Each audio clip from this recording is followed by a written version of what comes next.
once, my ass. I'm only 4. Bonjour, Monsieur Pussycat. Cracking toast, Robert.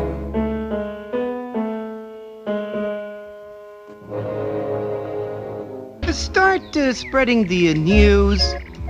Hello, everyone, and welcome to the short podcast about short films. I am your host, and we are discussing the Academy Award for Best Animated Short.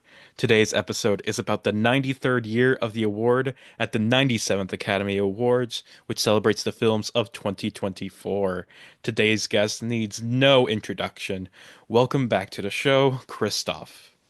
Yay! We're back.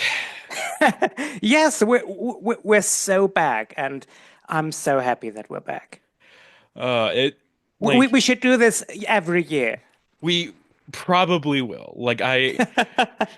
Even though previous promises I've made on this podcast did not come to fruition, I think I'm going to, at the very least, just try to keep this going because, this is why I started this, and I feel like I have enough passion for this to just make this one episode every single year.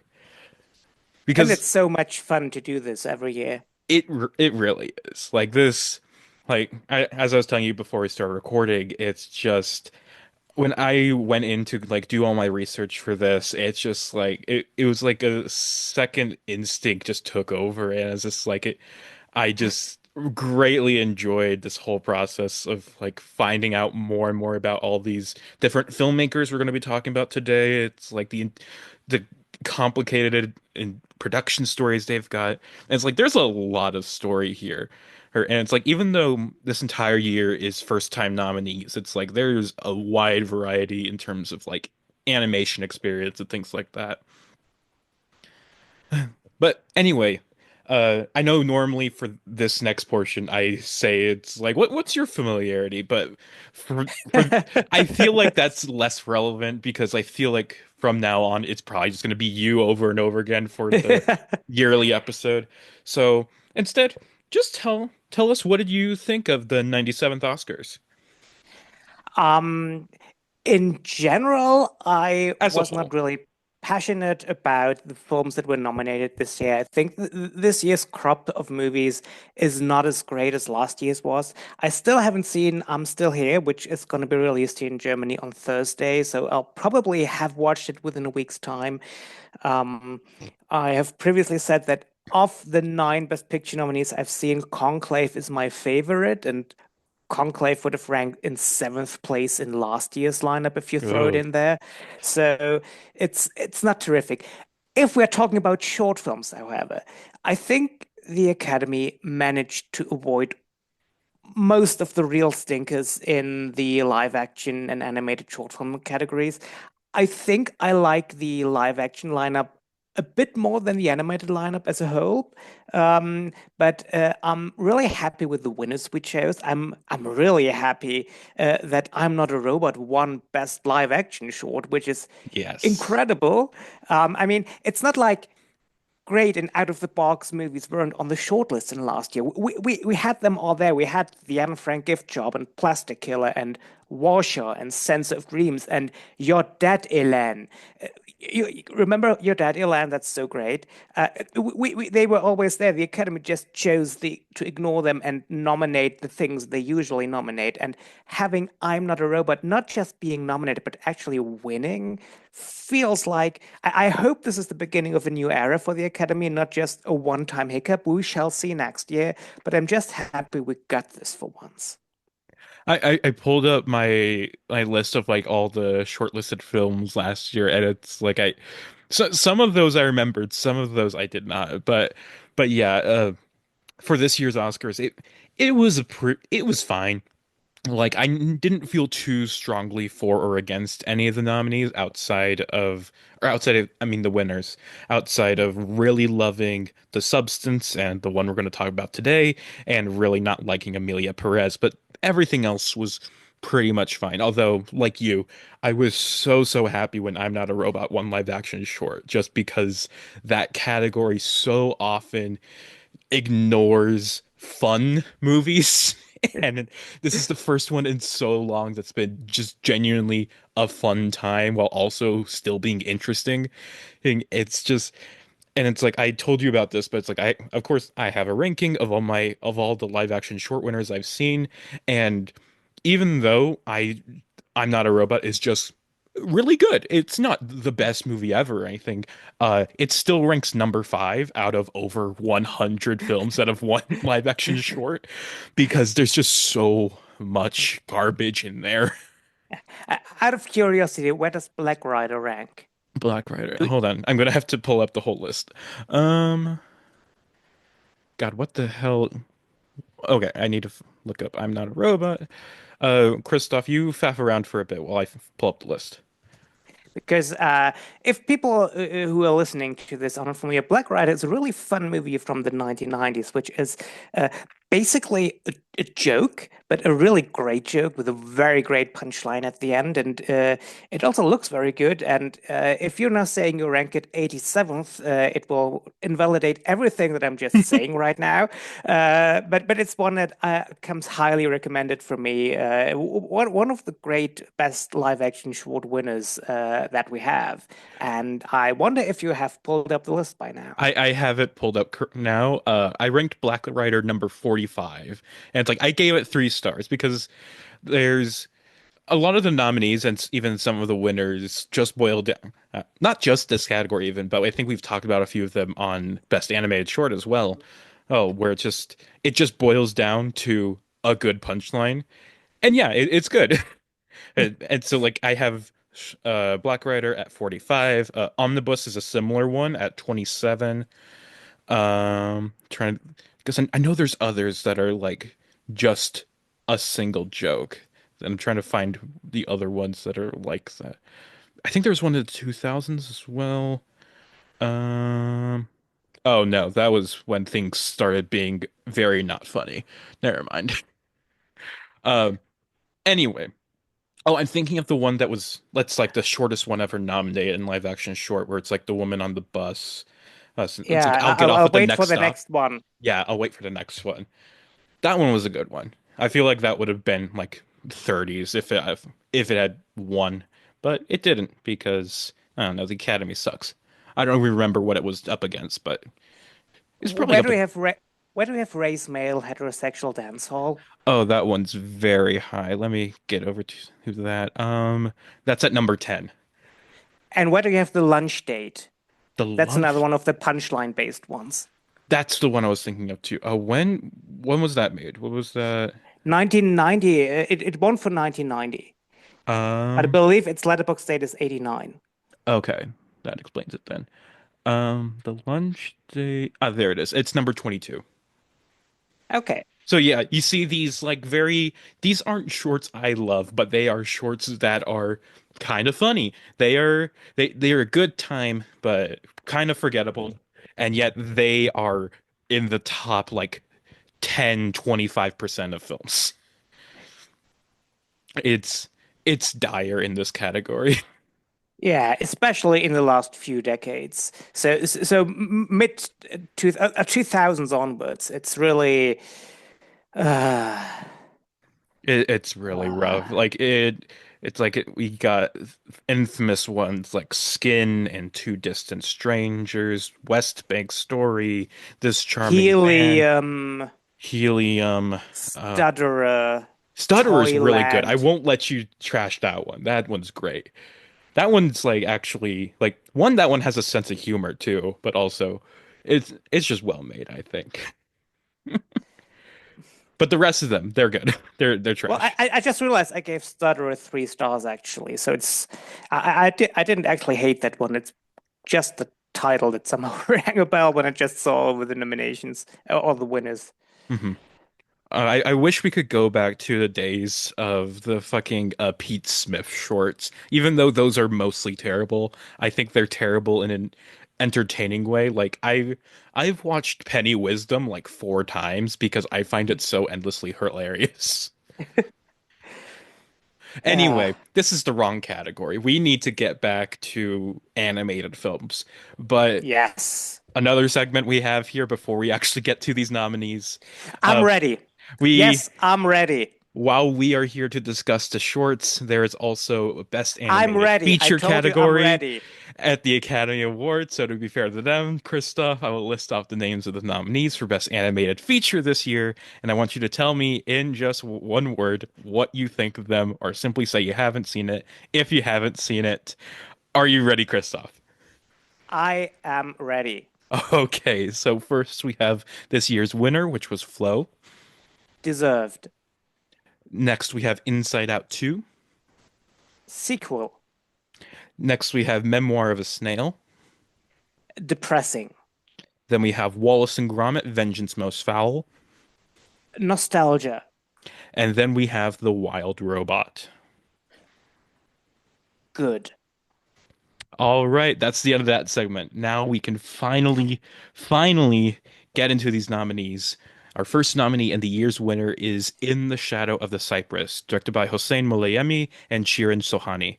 This is their first Oscar nomination and first win, as well as the first win for an Iranian film in this category, with last year featuring the country's first nomination for Our Uniform. They also are the first married couple to win this award since David Fine and Alison Snowden won for Bob's Birthday 30 years prior. And, not to spoil anything, but this film is the first winner this decade to actually be good. Um, Molayemi and Sohani both attended Tehran University of Art and got master's degree in animation directing, graduating only a couple years apart from each other in the early 2010s, and started their own animation studio, Barfak Studio, in 2014. The studio's first major project was the short film Run, Rostam Run, directed by Hossein Molayemi, which is about Rostam, a warrior from Iranian folklore who gets sent to the modern-day Tehran and tries to make up for what he did in his original stories. For their next film, their eventual Oscar winner, they set out wanting to tackle a film about a father-daughter relationship. And as they built out their story, it grew into a film also about PTSD and how war impacts people and the environment.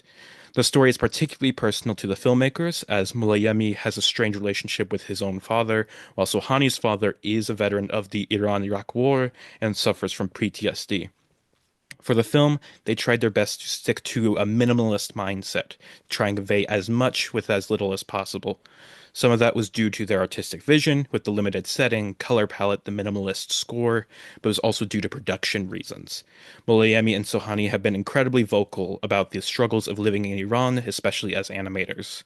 The economic conditions of Iran had made it difficult to find people willing to work on an indie production like this, with many artists either leaving Iran for better opportunities or simply leaving the animation world looking for a job that's more stable. The directors have even stated that due to a lack of artists, the majority of work was done either by them or a third animator, Azad Marufi. Iran has also had a lot of social upheaval in recent years, including mass outrage over the death of Masa Amini and many attacks on Iran by the United States and Israel. And that's not even mentioning the impact of the pandemic or some health issues faced by Mulayemi. But in spite of everything, though, the film was completed after 7 years of production. It premiered at the Venice Film Festival in 2023 and would later screen at Tribeca and Annecy, among other festivals. It was also nominated for an Annie Award for Best Short Subject, losing to fellow Oscar nominee Wander to Wonder. In the Shadow of the Cypress is about a father and daughter who live in a small house on the edge of a sea. One day, the father has a violent outburst, hurting his daughter and destroying many possessions in the process. The daughter resolves to leave, but she is stopped when she finds a whale has washed up on the beach. The two of them try their best to pull the whale back into the ocean, but their efforts are not enough. The father gives up and goes to his boat to be on his own, while the daughter tries her best to take care of the whale. They each struggle, him with his visions of his traumatic past, and her with taking care of the whale, and seems only a miracle would be able to save them all. So, Christoph graciously let me be the first one to talk about this. I usually go with, the guest goes first. If you're listening to this, you know that already. But I really, really love this one. I'm and I'm not really sure well, first of all, it's just because it's a really great short. Like it does its storytelling in such a beautiful, beautiful way. Like we've had a lot of winners in this category go like without dialogue and stuff. We've had a lot that are like very gorgeously animated with all these incredible images. His and it's this one is no exception. This is maybe the best winner in this category for me. And I know that is a high bar. Like your favorite is Balance, and Balance was my favorite as well for a long time. And it's really hard to put into words why I really love this one. I'm just kind of rambling right now because I didn't really have any specific thoughts prepared. But I think just the way it portrays the divide between the father and daughter. So when it starts with the father like having a anger tantrum, just smashing his head against the mirror. He destroys a lot of objects, and then he eventually I'm not sure if he hits or just tosses his daughter to the ground, but it the first thing this film does really right is it doesn't forgive the father immediately. Like it doesn't excuse like what he did to her. It's like for the rest of the short they are separated. She is angry and upset at him, and it's like he knows that he did something wrong, and he's like angry at himself for like letting this happen, and it all just kind of contributes more to his trauma and stuff, but it's never asking you to forgive the father. It's just asking you to see him. It's just asking you to think about what he's going through and just try and understand everything that's going on with these two people. And then with the whale and stuff, it's just, first of all, it's so gorgeous. I love seeing that whale on that beach just alone. Like just the way it's captured in frame is so interesting. There's so many great images in this movie. Just, I think my favorite one is maybe at the end of the film when the daughter is out on the boat alone and it's like the waves in the ocean kind of resemble the seagulls that we constantly see as like a motif. It's just like they blend together in this one perfect way. I I could talk. Christoph, you go ahead. I'm just rambling right now. You probably have more coherent thoughts.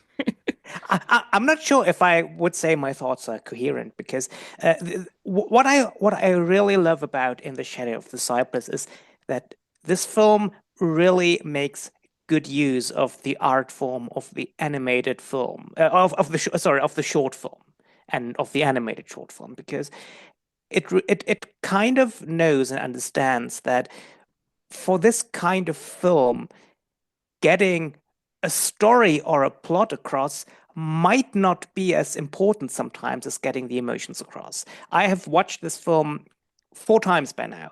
And I remember the first time I watched it, I wasn't entirely sure what really the story is it wants to tell or it is telling. But what I got immediately from it were the emotions it Hmm. wanted to get across.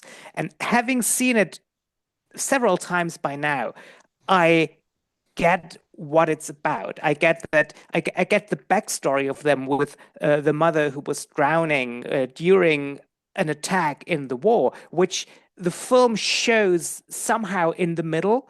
But when you are watching it for the first time, you might not fully understand that this is kind of a flashback, which is triggered by the birds flying over the ship. Even although you see that there's this young girl and the father looks much younger suddenly, partly because the the daughter in the present time looks a bit like the mother in the flashback, which is partly by choice, partly maybe because of the animation style, but it really you still get what the film wants to say, even if you don't entirely get you know this is about loss, you know this is about grief, you know this is about working through something, and you know this is about a familial bond which is tested by maybe different reactions to grief, different ways to work through it, and conflict that arises from these different ways to process grief. And the film at no point tries to over-explain its intention.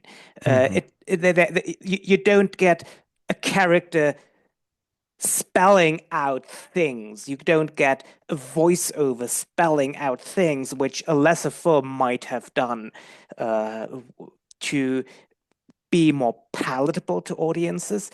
But instead, you understand it through multiple viewings. but you get the essence, you get the gist right away. And that's what this film does so perfectly. You understand what it is about without maybe fully understanding the plot. And this is what I really love about the film. The other thing is, of course, the beautiful animation. As you said, Mhm. the whale on the beach is terrific. It looks so great. Also, when the daughter is putting wet towels over the whale at later points, but you later see the whale from below as it swims under the daughter who's in a ship on the sea. It's it really looks absolutely terrific. It trusts the audience to get what it's about without being told every single detail, without spoon feeding everything. This is what a great animated short film should be, and it checks all the boxes for me. Absolutely. Like I agree with absolutely everything. When you're talking about the flashbacks, my favorite moment involving that is like there's a brief moment where the father is well, he's on a ship, he's having the flashbacks and like he's hammering the wall and whatever, and it's like in as he's experiencing his flashbacks, he just keeps pounding the wall and the boards start like coming apart. And he looks over and he sees like his wife just sitting there. And it's like that one shot alone just hit me just so hard. God, I could talk for hours about just like every little detail I loved about this, which is impressive considering this is just a 20-minute little short. But it's truly so much denser than you can ever really it is exactly what you hope for when you watch a short film. It is filled to the brim. Like not a single shot is wasted in this. Every single thing has something to offer you, helps inform the story it is telling, helps inform the emotional experience it wants you to have, and it is all just so beautiful. And one thing I do want to talk about is the title of the film, In the Shadow of the Cypress, which on my first watch had no idea what how it related to the movie. I Yeah. know Is there even a Cypress in this film? there is not a Cypress in the movie. However, I did get this I in one of the articles I was reading, I found this whole quote from a reviewer who I think like really frames the whole thing really well. This is Helena Vrod at Minikino. The film abounds with symbols subtly referencing Persian culture in Iran's recent history. With its thin frame and bent shape, the father is an incarnation of the titular cypress. Although that tree is usually associated with mourning in the West, it stands as a symbol of honesty, morality, and resistance in Persian culture. It also happens to be the emblem of the veterans of the Iran-Iraq War, representing their dedication to the defense of their country. Under an unforgiving son, the father stands behind his daughter, attempting to reach out to her after one of his outbursts, as she sits forlorn in his shadow. In English, being overshadowed means you can't be seen, you can't make progress, but in the Persian language, being in someone's shadow is a symbol of protection and shelter. Although the father seems to bend under the weight of his trauma, he is still standing there, the shade of his thin silhouette embracing his daughter as a gesture of protection.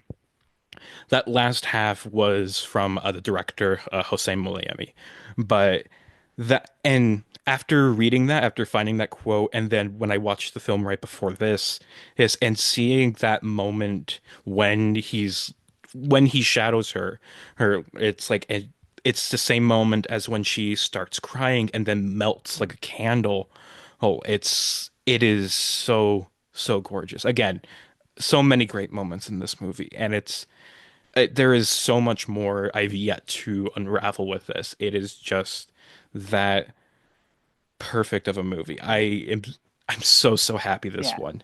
Yeah, After yeah, this scene in particular stuck out to me this time around, even without knowing this context, because in the film it comes directly after a scene of the daughter observing a crab protecting its young from the sunlight by hovering over it. So the film puts this into context by showing the daughter observing this behavior from a crab, and then the father comes up and she is deliberately facing away from the father when she sees him, and he reacts to it by standing in a way that his shadow covers her.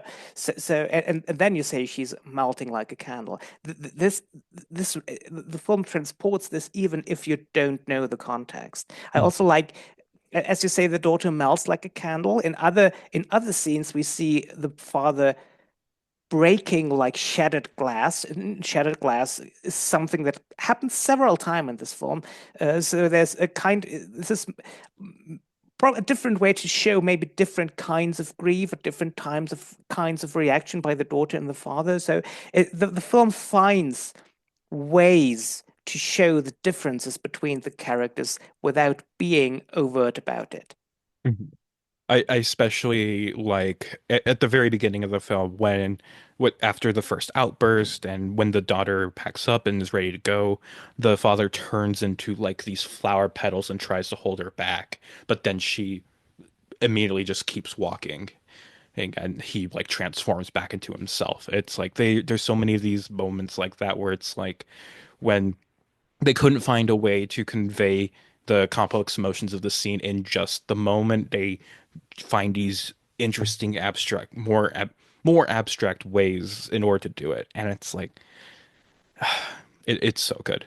Like after the last 2 years of the, or even the last 4 years of this category, where it's like all of them were my least favorite short of the lineup, and the last 2 years were even the two worst films to have ever win this category, in my opinion, or at War least. is over! uh, Based I on the what by Yoko Ono? inspired by the music of John and Yoko. Inspired by the music of John Yoko. That was it. Yes, and just God, and it's like with this film, it's like I first watched it on the Animation Showcase website because this film had done well at Annecy Festival. Well, and it was on the website because of it. I just watched all those films like when I was in an airport waiting for my flight. And I sent you a few of them, including Wander to Wonder and Beautiful Men, who also happened to be nominated. And I immediately loved this film from that first watch. And as I when the shortlists were first announced and this was on it, and I just thought there was no way the Academy could nominate this because it is just way too good, way too interesting, way too Subtle, intricate for way too them, subtle. way too subtle for them to really appreciate it. And but then it got nominated. But then I'm like, oh, there's no way it can win because this category just loves giving things to the worst films. But then also not, we'll probably go through it, but none of these films really feel like they could win this category. Like they'd be the weird and interesting film and the one weird and interesting one in a category of mundanity in other years. But this year we just have some really good and interesting movies. Well, most of them at the very least. Um, so it's just like, what the hell is going to win this category?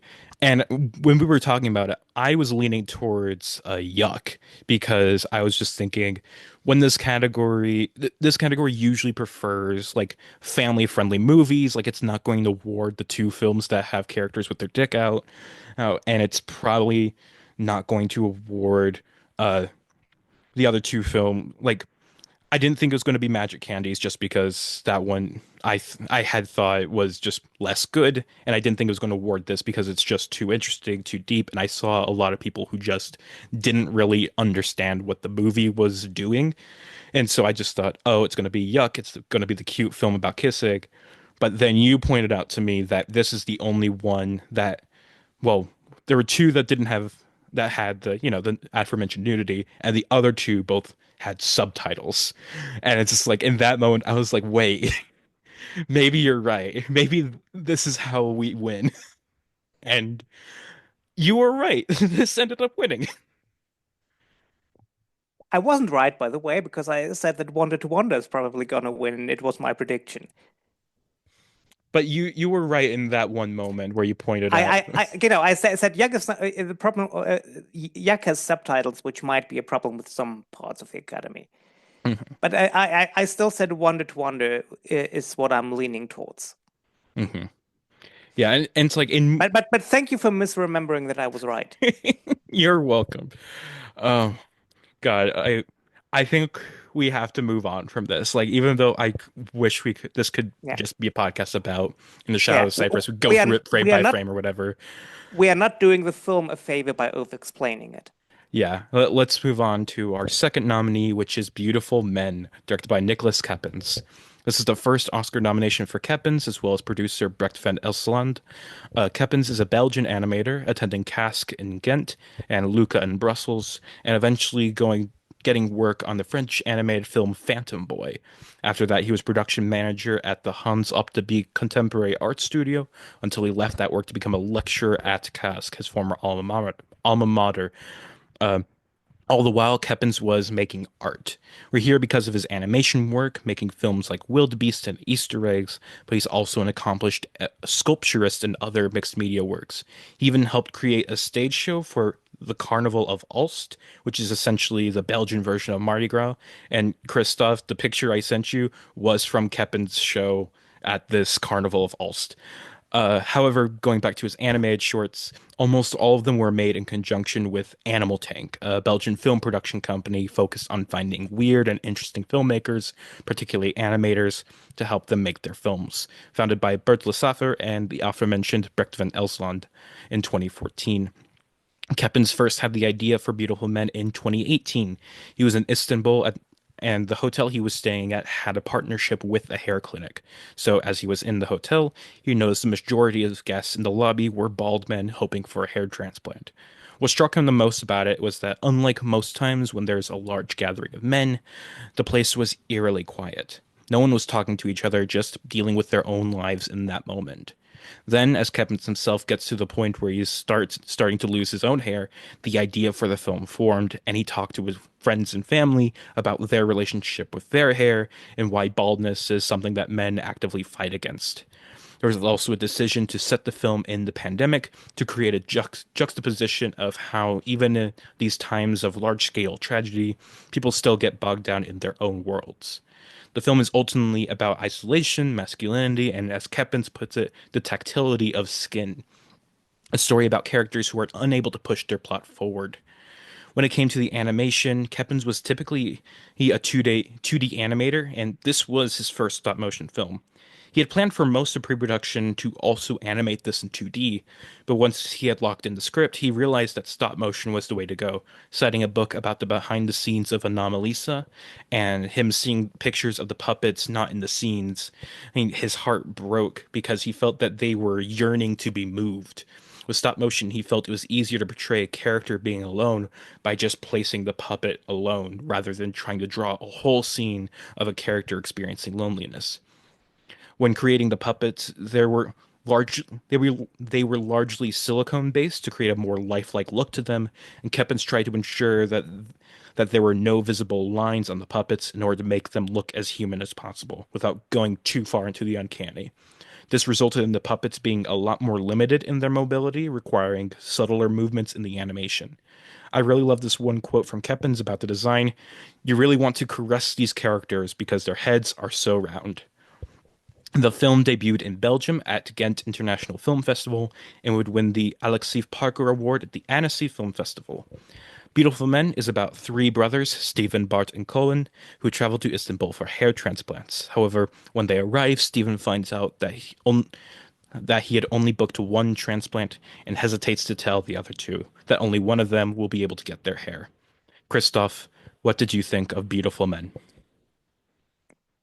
Speaking in my capacity as a bald, cisgendered white man in his 40s, I finally feel seen. We live we live in a world that is dominated by women and minorities that a woke mob is catering to. And we normal blokes are no longer taken seriously as an audience. And I'm so happy that finally someone takes our problems seriously and makes something just for us. If I remember, I'm going to put in like an applause sound effect right here, just to give you the standing ovation you deserve right now. Yeah. This might still be a point to say it. I'm not really meaning this seriously because I don't like this film. I know you do like it. I don't like it. I don't hate it either. But I don't it's a film about middle-aged white men problems, and I don't find middle-aged white man problems just that interesting. The main tragedy of the film is that three dudes are losing their hair. Um, yeah, great. I mean, imagine if this was a film about three sisters getting boob jobs. We would, everyone would make fun of it. But I don't really, I don't see anything to really care about here. While I look at it, I wondered, but for example, why is Kuhn even there? He seems to be completely unfazed and happy, and like his other two brothers who are really having problems. We see these guys having their problems, bickering, checking out each other's genitals. I was never quite sure if this is a drama or meant to be a very, very dry comedy that I'm just not getting. I also don't really understand why it's even animated in the first place because it doesn't really do that many great things with animation, except maybe the one scene where there's suddenly fog everywhere. But you could do this in live action as well. And if you would do it in live action, you maybe could do something with the performances with faces and more expressive facial expressions. Um, I didn't understand. You mentioned that the film decided that the filmmakers decided to set it in the pandemic, and it begins by telling us it's in 2021. And but after that, the only sign of this being in the pandemic is that one receptionist is wearing a COVID mask. There's not really a point to this pandemic setting at all. I like the score. I like the score. I didn't like really much else about it because I failed to see a point, and that's why I just could it just didn't give me anything to care about. That's my problem with it. Well, it gave me a stop motion animated penis. This is I'll give it that. And that's what we all really want from movies nowadays. It's like for far too long, movies have been hiding the penis while giving women all the fun of showing off their body parts. But now the world is changing. We can finally see stop motion penis in two different Oscar nominated films. And that's the real beautiful thing. Those are the real Yes. beautiful men. Um, but I'm going to explain why you are wrong about this movie. Not really, not really. But I do really, really love this movie. And it's like when I first watched it again on the back in July, it's like I just loved it. Just mainly just for the animation style. I think this is a really gorgeous movie. I really love the sets. I really love the character models. I really love the fog scene. And it's just like it. And it's just like in reading about this movie and then watching it again, it's just like I just appreciate a lot more of the plot as well. Like I do, like I can see the point of each different character. Like Colin, he is really focused on, like he is really upset about his physical shape. Like you see him reading like Men's Health magazine, and he's ashamed about doing push-ups in his hotel room. Meanwhile, which one was it? Bart. Bart is very like sexually like he doesn't feel adequate in that sense, and it's like he has trouble like talking. He wants to sext his wife, but it's just like he just can't get get the video call going, and it's like and then with Steven, it's like he's the main, like all three of them have trouble talking about their feelings and stuff. Like it's that's one of the main things it's really emphasizing in just analyzing this the way that men just refuse to tell each other things. And Steven is the main reason of that, of course, because he is the main reason there's a plot. He has to tell them that there's only one hair transplant, but there he can't. And it and in the interviews the director Keppens he talked about how the fog is something that forces them to actually move the plot forward. Heard it's like it because it's what brings Cohen and Bart, or not Cohen, Bart, Cohen and Steven together, like on their walk, and they tell each other how much they love them, and then it brings Bart out to them, and he finally hears about the hair transplant situation, and it's like, and then the fog comes into the building later on, and it turns into a fire, and it leads them out, and suddenly that leads to them being able to get their hair transplants and stuff, and it's like this really kind of it reminds me of who's that Greek director, like Angelopoulos, or however you pronounce it. It reminds me a lot of his movies, just these kind of slow moving yet utterly dreamlike kind of thing. I think even though this was actually inspired by a little bit by Eva Toloni, the ending of that, because that one's also like this man walking into the fog after all his brothers have gone on. And God, I doing this podcast again reminds me just how much I'm a rambler. I just keep talking about random things that come to mind. I, but it's just I really like this movie, and I really love those puppets. I want to, to own those puppets, at least, or at least Cone.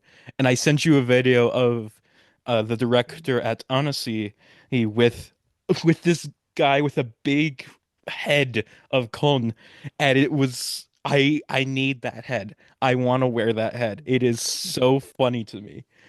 God, I still don't understand why I should care about the film. you Um, you don't need like you don't need to care about anything, but the film has its own story, and whether you care about it is your own decision.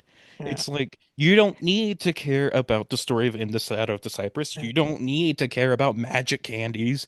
You don't need to care about these beautiful men, but you choose to. Well, in this case, I choose not to. Exactly. Although I have some things I scribbled down. I scribbled down.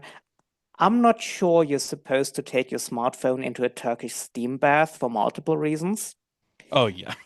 I also wrote down, does fog really trigger fire alarms? Because I'm not sure it does. It does not, but it turns itself into smoke and moves the plot forward because these men are so incapable of moving the plot forward themselves. Yeah. Speaking of moving the plot forward, I told you that I have wrote down my casting choices if there was a live action remake, particularly because I thought this might work better as a live action film. And you told me after I told you this, you said you have some casting choices as well. Do you want me to start or do you want to start? Do you just have one, like one set? I have one set. Okay, because I told you I had two, and then while watching it, I developed a third one. So you Okay. tell me your first, your one, and then I'll go through mine. Okay. Partly, I have one very firm casting decision where I have, well, I think this is pitch perfect casting. It's for Bart. Bart has to be Paul Walter Hauser. Okay, yeah, I definitely see that. I He is not on my list, but for some reason it didn't come to me. I feel like it should have, but Yeah. yeah.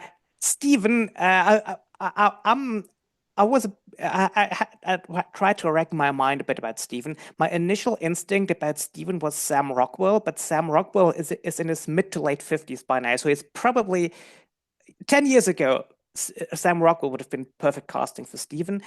By now, he might be a bit too old. I'm not really sure who Stephen should be. I landed on David Dastmalchian because I think he could pull it off. Um, but I'm not perfectly sure about him. And now Kuhn, Kuhn was one I was struggling quite a bit to cast. I think it should be someone who comes across as genial, a friendly presence. I'm not very happy that I landed on Josh Gad, but he is what I ended up with. And I Fucking think, Olaf. yes, I think Josh Gad might be a good coon. At least a better coon than anyone else I could think of. So I think we went about this in different ways. I think you went about it in trying to find actors that kind of looked like the characters and cast them. Meanwhile, I just looked up bald actors, and and it was just like I feel like this role needs somebody who understands the experience of being bald. And so I just I, looked up. I I appreciate your inclusivity in your casting, but personally, I think it's not frowned upon to cast actors with an hirsute sculpt and then make them shave their head, wear a bald cap. You could do that, but I want authenticity in my beautiful men. So, and so I have three sets of actors, and each, the first two sets are more retro choices because these men are either too old or too dead in order to do these roles, but they're from similar eras. So it's like they could have made this at one point if this were even an idea. So first I'll go with the oldest trio. Uh, I have Telly Savalas, who I'm casting as Cohn. I have Ed Asner for Bart and Robert Duvall for Steven. And then I imagine this as like a 70s TV pilot. I think that could be really fun. And then and I'm the next one I'm imagining is kind of a 90s, maybe early 2000s kind of TV movie with Larry David as Steven, Jason Alexander as Bart, and James Spader as Coon. And then this is the one I came up with while watching the movie. And this is actually a modern one. Brendan Fraser as Steven, Dean Norris as Bart, and Dave Bautista as Cone, which I mentioned him to you Hmm. with me doubting uh like Dave Bautista's like because he's so physically fit. But I think he could either he could play the role in a very interesting way because he is already physically fit but still has those insecurities because he is a very emotional actor. Like I think he Yeah. could really portray that well. Oh, I Or have no doubt Dave Bautista could pull it off. he could like just, do the whole like eat eat melted ice cream for weeks in order to gain some fat. I think I might even steal Dave Bautista from your lineup and cast him instead of Josh Gad. But yeah, those were my live action beautiful men. I'm also. Do you know how old the characters are supposed to be? Because No clue. I freeze framed their IDs. Uh, Bart is 41, Steven is 40, and Kuhn is 38. So they're all younger than me. Okay. Yeah, for some reason I picture them older, and maybe that's because they're bald. And it's like that I'm part of the problem. But yeah, that still makes sense. Like, it's like in the late 20s, early 30s when people start balding, and like they probably get those transplants at the late 30s, early 40s. Anyway, anything else we like to say about this? I can't really think of anything. I think we can move on. All right, so our third nominee is Magic Candies, directed by Daisuke Nishio. This is the first nomination for Nishio and producer Takashi Washio. This is also the first Oscar nomination for Toei Animation, the famed anime studio behind shows like One Piece and Dragon Ball. Nishio himself actually got his first directing credits as series director of the original Dragon Ball anime, as well as continuing that role onto Dragon Ball Z. He also directed several of the Dragon Ball movies, was series director on The Files of Young Kodansha and Pretty Cure, and was a co-director of Daft Punk's Interstellar 5555. He's actually an incredibly big name, or at least should be. The friends I have who are actually big Dragon Ball fans had no idea who he was, but were impressed when I listed off his credits to them. Takashi Washio was there alongside Nishio through a lot of it, but Magic Candies is actually a bit of a reunion for them as their last collaboration, Pretty Cure, was in 2007. The story of the short begins with Washio, who found the original picture book of Magic Candies by Bakina and immediately wanted to make it into a film. He brought it to Nishio and brought him on board as well. Washio also worked closely with the original author on the script for the film before bringing it all to Nishio so he could get to work on the film, the storyboards, words, and everything. Nishio even suggested changes to the script to be reviewed by Washio and Buck, and they even traveled to South Korea together in order to get a better idea of how the country looks in order to accurately translate it to film. When it came time to actually animate the thing, Nishio wanted to maintain the art style of the original book, which features pictures of puppets and handcrafted spaces, but Nishio had never worked in stop motion before. He was, however, more familiar with 3D CGI, and so thought he could achieve similar effects in that medium. Essentially, use CG to make a stop motion movie. However, this itself would be an uphill battle, as stop motion is defined by its tactility, its use of real objects, and CG animation often has a very hard time really replicating that. So it was imperative to Nishio and the animation team to hone in on every little detail of every object, getting Phrasen on the couch, getting realistic hair on the dog, making everything perfect. Also, the use of CG allowed for more cartoonish facial expressions to make things like the couch coming alive to be a lot more exaggerated. In all, it took 5 years to complete the film. It premiered in March 2024 at the New York International Children's Film Festival. Magic Candies is about a young boy named Dong Dong who is a bit of an outcast. When looking for new marbles, he instead buys a few strange candies. However, it turns out these candies allow him to hear voices he could never hear before, including the sofas, his dogs, and his deceased grandmothers. So, this movie is this year's overlong children's book adaptation. It there's one every year, and they're usually one of the worst films in the lineup.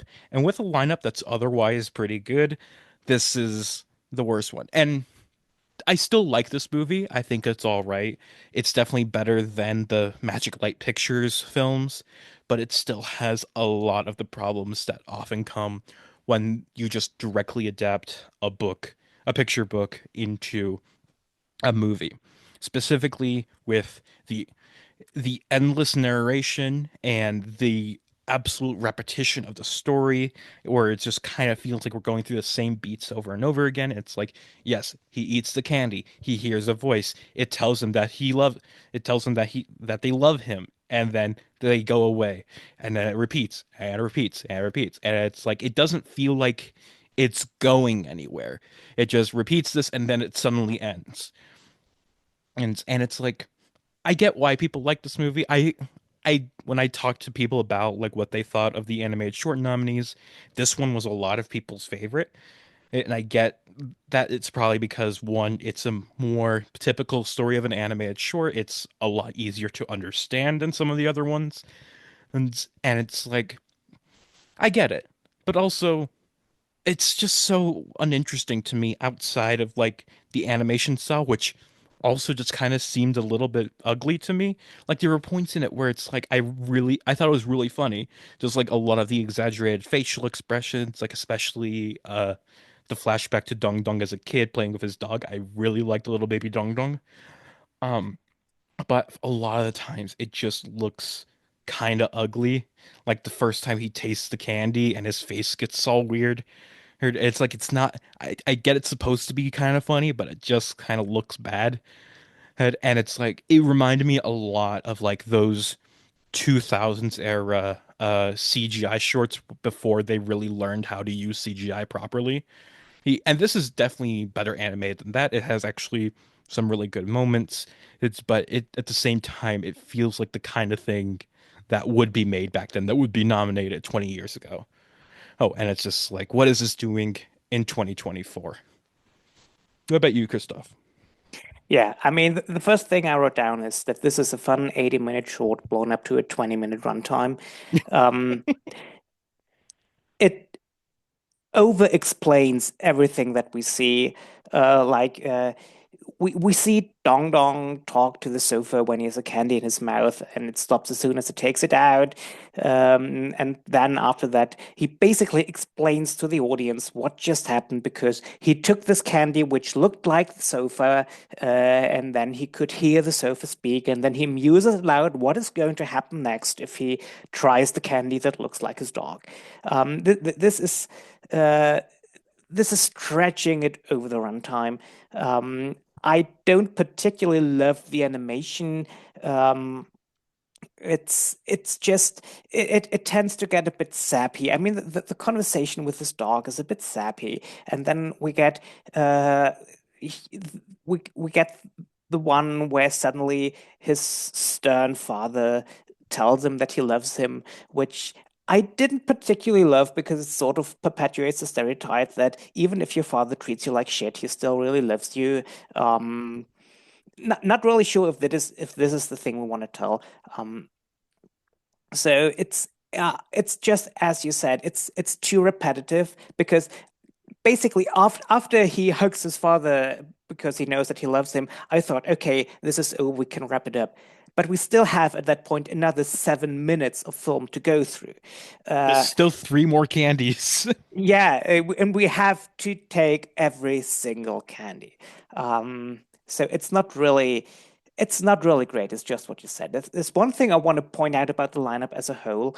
Um, a lot of things have been said that there are two films with stop motion animated penises.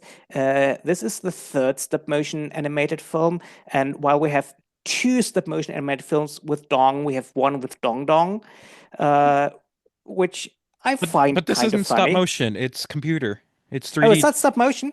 Oh, No, if you I'll listen take to it my back. paragraph, Christoph,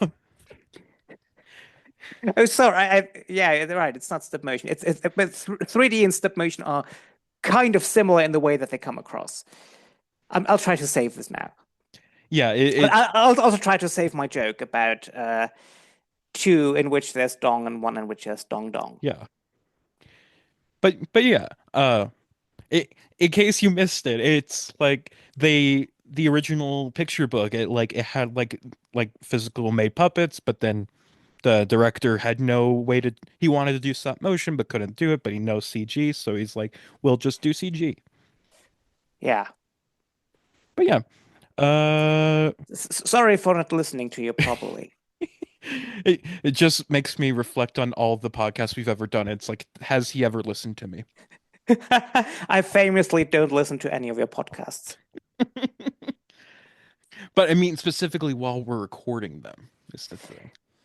Yeah, I'm so laser focused on finding of not missing my cue when it's my turn that maybe sometimes the things you say uh, slip my attention and I only hear them when I later listen back to the finished episode. Anyway, uh, let's rank the six candies. So I'll go first. Number six, the leaves. Useless candy. Just fucking get rid of it. Toss it in the Yeah, garbage. agreed. This is I don't know what it does in terms of story. I didn't know why it was even there. Maybe it was only there to get him outside for the end. But no, this is a shit candy. Number five, I think this might be controversial, but the couch. Annoying, hated it. Uh, Garbage My candy. Also, it tastes my like peppermint. my number five is the dad because, as I said, I don't like this idea that your father can treat you like shit and he still loves him and you can hug him for that. The father should tell his son that he loves him and not need a fucking candy for him to hear this from him. I I disagree that he's treating him like shit. I Yeah, think it's meant to he's not treating him like shit. He's very stern and he's not particularly loving. he's a Let's very put it like that. doting father and wants to make sure Dong Dong does everything he needs to. It's like it does come across as a bit like bossy, a bit just kind of like a man who doesn't yeah, he doesn't realize how he comes across, and he just, it's a lot like Beautiful Men, where it's just like he doesn't know how to talk to people and like can't really tell them the things he needs to tell them, and just needs some fog to come in and burn his house down in order for him to tell Dong Dong that he loves him, or a magic candy. Anyway, but the dad would be my number four for the candy. Yeah. And my number four is the couch because the couch is kind of unpleasant and loud. It also made me wonder if you lose your remote control, isn't between the cushions of the couch the very first place that you look for it? Because And where else should it be? but it's not like they were looking for it. It just was there, and the couch was annoyed by that.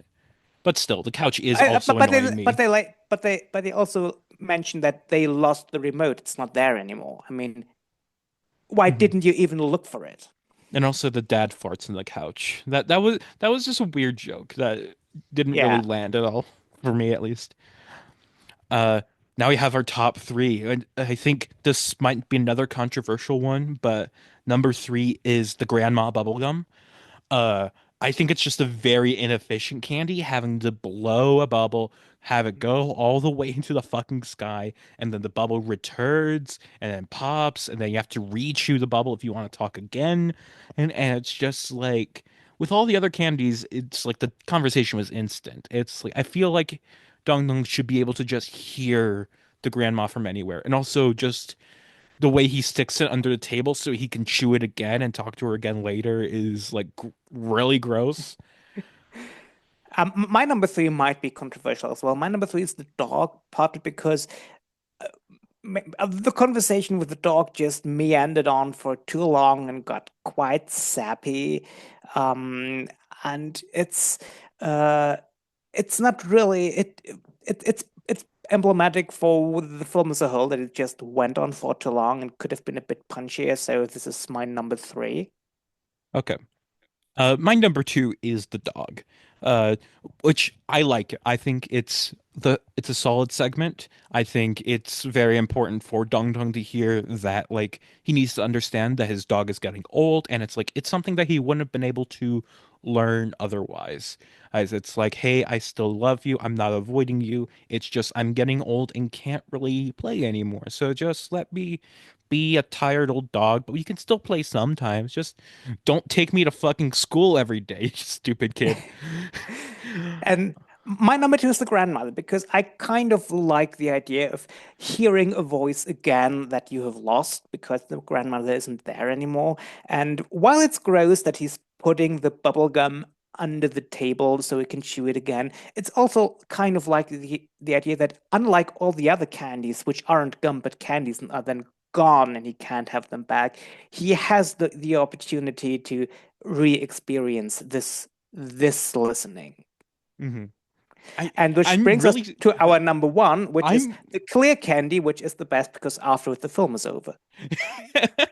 I I genuinely like that candy. I like the ending because it's like one, it doesn't over explain the candy, but two, it's like the candy gives Dong Dong his own voice. Like it lets him like finally break away from like his insecurities and everything to talk to another kid and like ask him to play. It's like he's finally overcome all his things. I think it's a very nice ending, and I wish the rest of the film matched it.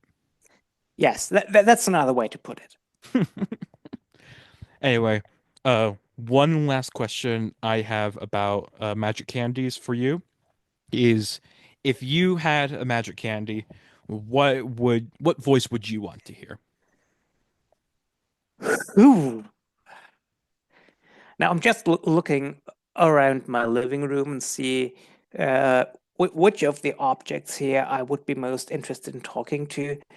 Um, Maybe the fridge. I don't know why. I like my fridge. Yeah, I want to talk to my fridge. tells tells you to stop leaving food rotting in there and stuff. Oh, I don't let food rot in my fridge. I prefer to eat it before. Okay, if you insist.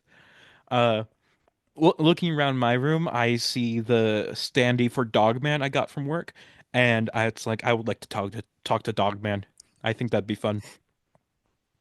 But I brought this up specifically because there's a quote I liked from the director when he was asked this question in an interview, and he said first that he'd been asked this question before, and I had not decided whose it would be in particular.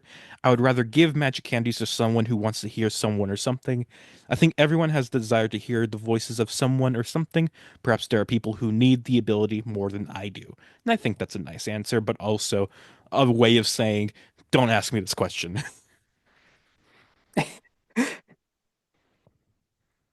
Yeah. I think that's it for magic candies, unless you have one last thought or anything. No, I have not. And I'm All looking forward to the next one too much. All right, our fourth nominee is Wander to Wonder, directed by Nina Gantz.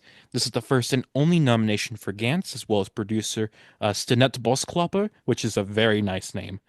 Uh, Gantz is a Dutch animator who went to St. Jude's School of Art and Design in the Netherlands, transferred over to National Film and Television School in London, with her thesis film Edmund winning her a BAFTA for Best British Short Film. From there, she pretty much went to work on her next film shortly after. She worked on some commercials to get some money for herself in the interim while she worked on the script, and a grant she got from Canal Plus was there when it came time to actually start production. However, the film was a major undertaking, both for Gantz as a creative and for the production as a whole. First, the story took a lot of retooling. It originated with Nina Gantz, inspired by Ray Harryhausen, wanting to make a film mixing stop motion and live action, and particularly had an idea for a children's show. Earlier, longer versions of the film were incredibly different, especially with regards to the character of Uncle Gilly, the the host of the children's show. Instead of a kind old man, he is in the final film. There was more backstory before his death, where he had kidnapped and tortured the little people, with one scene having him put them in a microwave. With the actual production, it can be very costly to make a stop motion film, specifically as you need a lot of space for a long period of time and a lot of staff to keep it all running smoothly. It ended up where four different countries were involved in the making of Wonder to Wonder. Netherlands for making the dolls, Belgium for actually shooting it, England for the voice work, and France for post-production. Something unique about it is how the puppets used in the film are actually as small as they appear, because they wanted the characters to wander around real spaces and interact with real people and objects. They needed to actually be a lot smaller than most stop motion puppets are.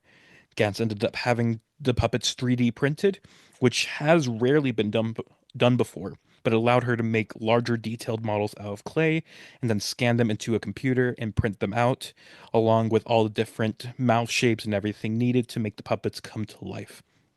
However, even with the scaled down puppets, the sets were still massive. The final studio setup had everything on tables, meaning the animators were working with 4-meter tall structures, though the space they had allowed them to shoot three different scenes simultaneously, so they could expedite the filming process quite a bit. In all, while pre-production alone was 7 years, once filming got going, it took less than 2 years to finish the final product. It would premiere at Venice Film Festival in 2023 and go on to win the Annie Award for Best Short Subject and the BAFTA for Best British Short Film, which I think makes Nina Gantz the first person to win that award twice since its name change. So, what's Wonder to Wonder about?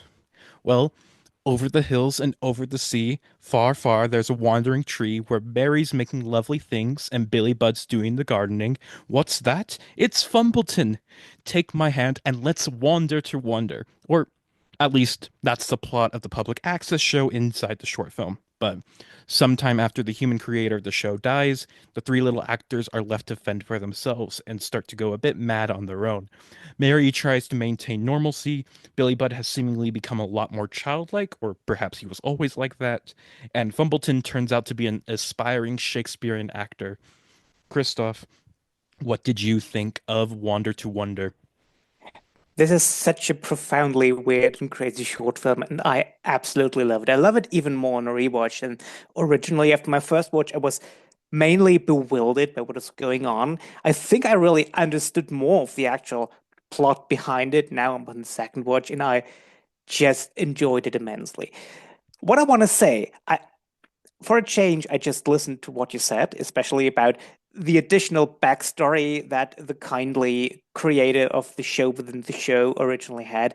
And it fits so perfectly with the vibes I'm getting from him, because I never doubt for a moment that this man is not the kind and gentle person that he pretends to be, but a maniac who is somehow keeping this tiny, tiny creatures to make a TV show with them. The fact alone, I mean, this bizarre show, it looks like a 70s, 80s children's TV show, but it also is so weird how it is presented, that they're the tiny creatures in the foreground, and behind them is almost godlike and super huge the I don't know what he is in universe, if he's supposed to come across to children as an animator or as a puppeteer or whatever, talking down on them, like being huge, and they're just pretending like it's totally normal that there's this huge guy who's putting a bar of soap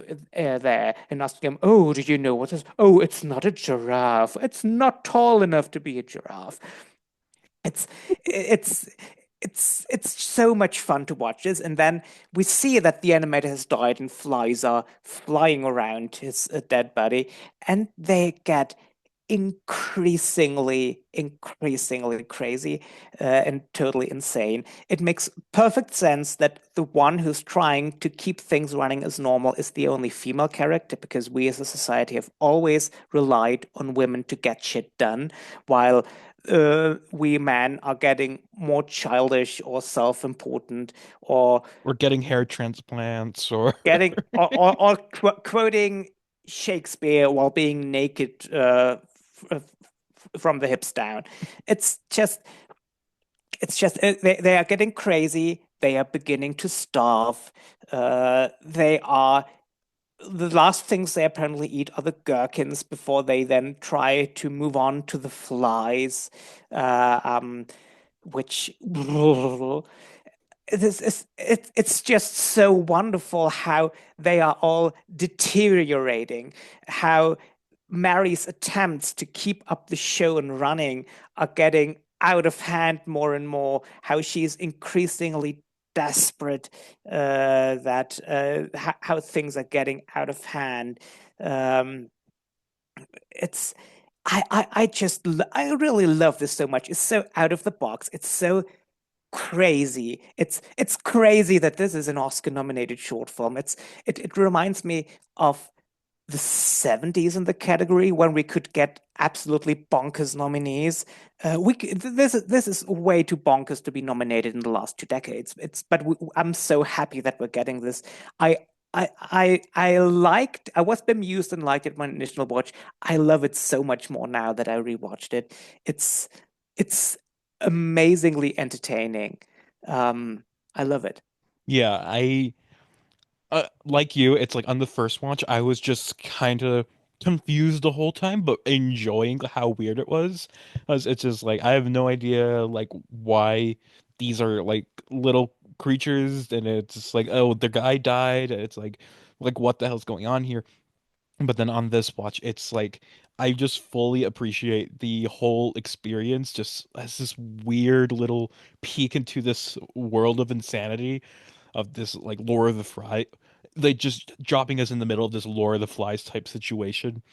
And it's like I think what really makes this work is the actors, especially for Mary and Toby Jones voicing which what was his name? Fucking where's his name? I just had it written down here. Fumbleton. Fumbleton. Humbleton, yes. And I one of the things I didn't write in my prologue was that they actually had designed Fumbleton based on Toby Jones and then later asked him to voice the character and he said yes immediately, and it's just like they didn't expect to actually get him, but they did, and it was I'm great. also I'm also not entirely sure whether the introduction you swapped around Billy Budd and Fumbleton. I think Billy Budd is the one who is doing the Shakespeare thing, and Fumbleton is the one who is uh, Nope, getting. it's Fumbleton because Fumbleton is the one who likes bubbles, and there was a clip of Toby Jones behind the scenes going, "Hey, I love bubbles." Okay, okay, I take it all back. I double checked this. It is Fumbleton and Billy Budd. Or I maybe I did. I'm actually going to look again and I'm going to end up being so wrong. Like I'm going to the letterbox page right now and we'll see what the character names say. Toby Jones is yes, he is Fumbleton. Okay, I'm right. Fuck you. Anyway, this is a great short. This I my one like I still don't fully understand everything that's going on. I don't understand what this is all supposed to mean. And it's just like it's a very I just want more of this world. And luckily, I read in the interviews with Nina Gantz, she said that she is actually planning on she is in pre-production of two different feature films, one that is kid-oriented, one that is adult-oriented, and that adult-oriented one is going to be either I'm not sure if it's going to be a feature film adaptation of this or just kind of set in a similar world, but it's going to be another mix of like live action and stop motion, and I'm really, really excited for whatever she's going to do next because it's Now, do you probably want more of this world, or do you want an origin story? I I want more of them slowly going insane. Yeah, because I kind of, while I kind of want to know how this exactly happened and who these little creatures are, whether the evil creator made them this way or whether he found them and just imprisoned him, I also kind of like the fact that it's somehow kept, it remains a mystery and we're never really told how we ended up with these little creatures. Yeah, I no clue, and I'm not really going to be asking that question unless it is brought forward in another project about these people. But for what we get, it's truly delightful. I especially love the last scene before everything goes up in flames when Mary is talking to the camera, pleading the children who wrote letters to the show to like just send them like some chocolate biscuits or something. Yeah, And and then and not understanding that no one is going to air this because their creator is dead. mhm.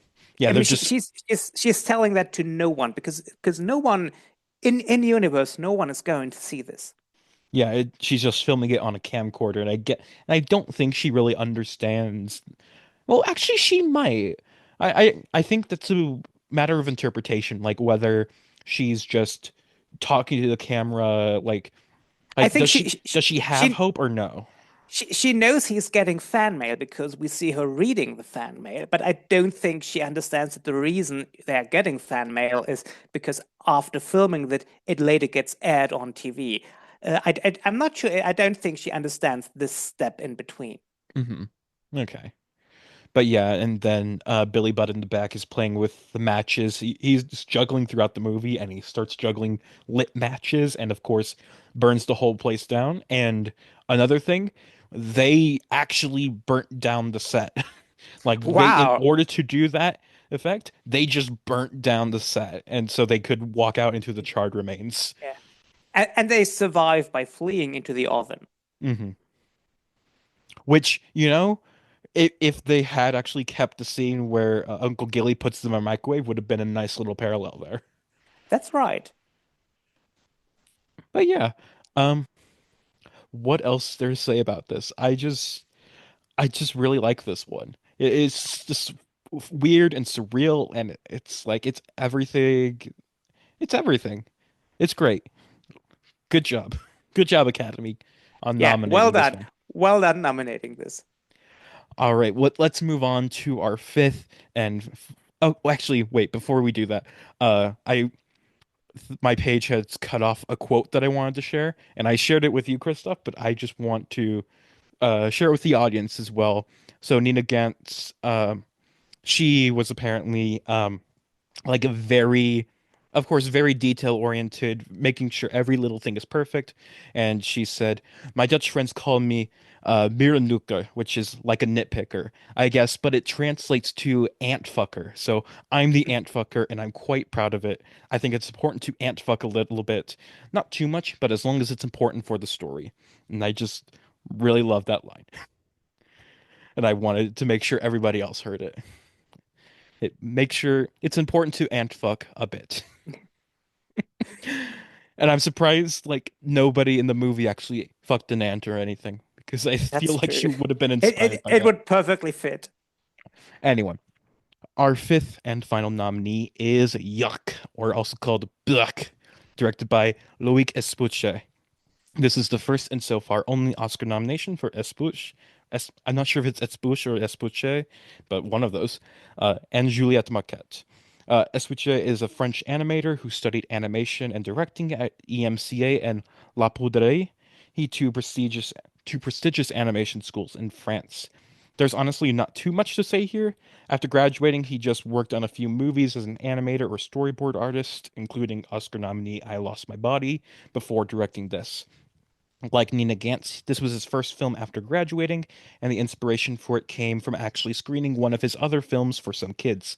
When a character kissed his wife, some of the kids did shout, Burke, c'est dégoûtant, and that reminded him of his own childhood, how he would do the same even though he secretly wanted to kiss girls.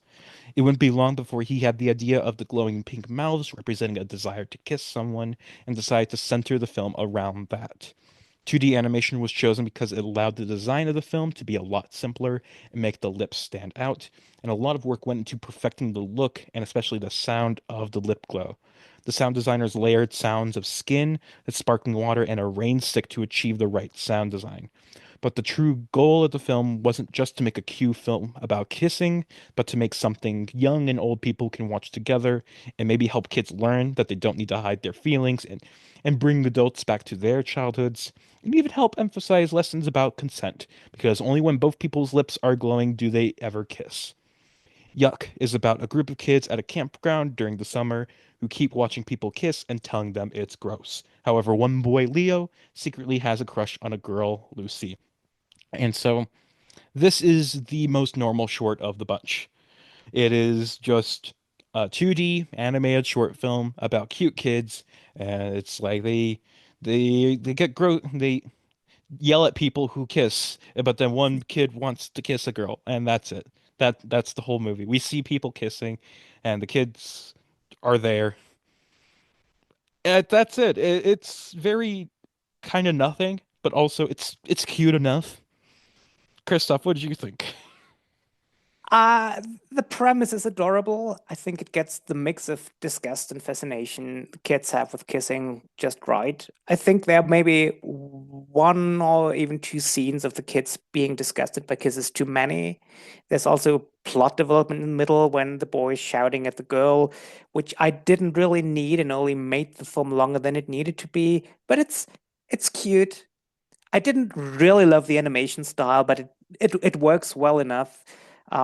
I love the cute gay moment it had in the middle. I love that the two guys who were always kissing are wearing Messi and Ronaldo jerseys. Hmm. Um, it's it's cute. Yeah. I The, love the music. It is probably the best music of the entire five short films. I like the music of Beautiful Man a lot. This is even this as lightweight French, very French and lightweight. I love it. It's great music. I can't believe your favorite isn't the opening song to Wonder to Wonder. That that's that should have won Best Original Song. It's better than what we got. Oh, of course. That whole lineup, God. Um, but the only thing I can think of is like jokes about this movie. It's like, haha, of course the French made a movie about kissing people. And the movie ends with the fact that, oh, everybody wants to kiss people. Everybody should be kissing. Blah, blah, blah, blah. That's my Uh, impression of a French person. well done. Thank you. But I I won't say it. Blog is a Yuck. much better phrase to express disgust than yuck. Eh, I they're both just words. I don't know. I don't really have a favorite. God, German would be igitt or shorter e. well, that's worse. That's definitely I worse. admit, I must admit that blog is much better. Blog almost sounds like someone barfing. Hmm. Yeah, I guess it's kind of like English also has black, like or bleh. Though that second one I don't think Yeah, has like yeah. And letters. and I previously predicted that this film might get nominated solely on the strength of the title, like previously My Year of Dick, My Year of Dicks. People just voting for it to be nominated because they want to hear the announcer say it. I mean, I think it was nominated just because It's people like cute, cute yeah, movies. Yeah. yeah. I if I had the time and energy and just the need to cancel myself, I would make like a supercut of all the times I've shot on French people on this show. I think that'd be funny. That would be a very long episode. Not that long. It would probably be the length of like a normal episode, like an hour and a half. That's true. Like it's And not I like think it's going to go like a Zeta length episode where it's like 2.5 yeah, hours long. that's true. Is that already all we have to say about Yuck? Yeah, there's just not really much to say. Yeah, It's just the kids talking, it's kissing, you know. yeah. But that's it. All right. So I guess we move on to the ranking portion. So now that we've gone through and talked about the five nominees, we will rank them all. Christoph, start us off with your number five. My number five is Beautiful Man. As I said, I don't hate it, but I don't like it either. My number five is Magic Candies, just overlong and not that good. Nope. My number four is Magic Candies. It's, as you said, overlong and not that good. It again, I don't hate it. It has some nice moments in it, but it should have been 8 minutes rather than 20. My number four is Yuck. It is fine. It is cute. It's not very memorable, but it sure exists, and I didn't have a bad time watching it. And this is why Yuck is my number three. It's a cute movie, That's full it. stop. Yes. Uh, my number three is Wander to Wonder. It is lovely. It is amazing. It is weird and brilliant, and I absolutely loved it. Just not as much as my top two. Now we come to my top two, and this is really a lot closer than I thought it would be before rewatching this, because before rewatching those, In the Shadow of the Cypress was my clear number one film. Rewatching those, I really fell in love with Wonder to Wonder. It was so much more fun than that I initially thought it was. So it was really very tough picking a winner between those two. They're very much neck and neck, and I think I need to follow my heart with this one. And my heart tells me go for the weird one to win. So this is the reason why, surprising myself, my number two and not number one is In the Shadow of the Cypress, which is a great film, which has so much, which uses the genre of animation so well and does so many things perfectly right. But because Wonder to Wonder just inched by it, and is so wonderfully weird. My number two is In the Shadow of the Cypress. It sounds like Kristoff is not coming back next year, audience, unfortunately. I'm kidding. I'm kidding. But my number two is Beautiful Men. Really, like I said before, it is. I just think it is a gorgeous, just very introspective film that I just really, really appreciated. It's another movie this year where it's like I'm so shocked it even got nominated, especially considering how a lot of people don't seem to like it, but I love it. And Yeah, because you are really the man's right activist. course. Of course I am. And Christoph, t tell us about your number one that we have no idea what it could possibly be. Yeah, because I didn't mention it already. My number one is Wonder to Wonder. It's weird. It's wonderful. It's totally bonkers and off the rails. And I absolutely love the energy of it. I did not expect it to be my number one before rewatching all of those, but I cannot deny that if I'm going with my heart, I go for the weirdo. My number one is Wonder to Wonder. And my number one, of course, is In the Shadow of the Cypress, the movie that is so good I could not form a coherent thought when I was first given the opportunity to talk about it on this show. Like I just was mumbling and had to throw it over to Christoph because I could not think straight because it's such a great movie. Yeah, that's our rankings. Different. Different. As usual, we disagree. Although, Um, oh and yeah, yeah. seeing how highly you rank Beautiful Man, I must say I don't have any interest in coming back next year anyway. Well, looks. I guess I'll get Gordon or Ronaldo next year. They'll happily come on. Oh yes, go with Gordon. Gordon is your new best friend now. You have a podcast with Gordon now. I hate you, Gordon. We were going to invite you on the other show in May. Oh, I love you, Gordon. I'm happy to come to your podcast in May. No, don't thank him. Thank me. May is when I get to choose all the movies, and one of the movies is going to be. This is a spoiler alert for that show, but let, let's see if Gordon listens to this and gets mad at me for spoiling the Please say it's future the Million twist. Game. Oh yeah, I was going to pick the Million Game. Yay! Yeah, I wasn't going to pick Fassbender. That's for later. Good. But yeah. Yeah. So we'll definitely make sure to get you on the other show. And speaking of which, like this is the part of the show where we like promote things. And usually I throw it to the guests first, but I actually have something to promote. Uh in the time that this podcast has been in hiatus, I started another podcast. And it's like when I announced this podcast was going on hiatus, Gordon came to me and was like, "Hey, since you don't have a podcast, would you like to start another one?" And I was like, "Sure." And so Gordon and I are on Televised, the TV movie story, where each week we talk about a different TV movie. Sometimes they're good, sometimes they're bad. The episodes are usually only 30 minutes long, so it doesn't take long to find out which is which. Uh, yeah, it's it's a good show. We have some really great. I think my favorite episodes we've done are Langoliers, definitely. And I think the next one that's coming out that isn't even out yet as we're recording this, uh God, I can't even remember the title of the movie, but it was a really fun episode.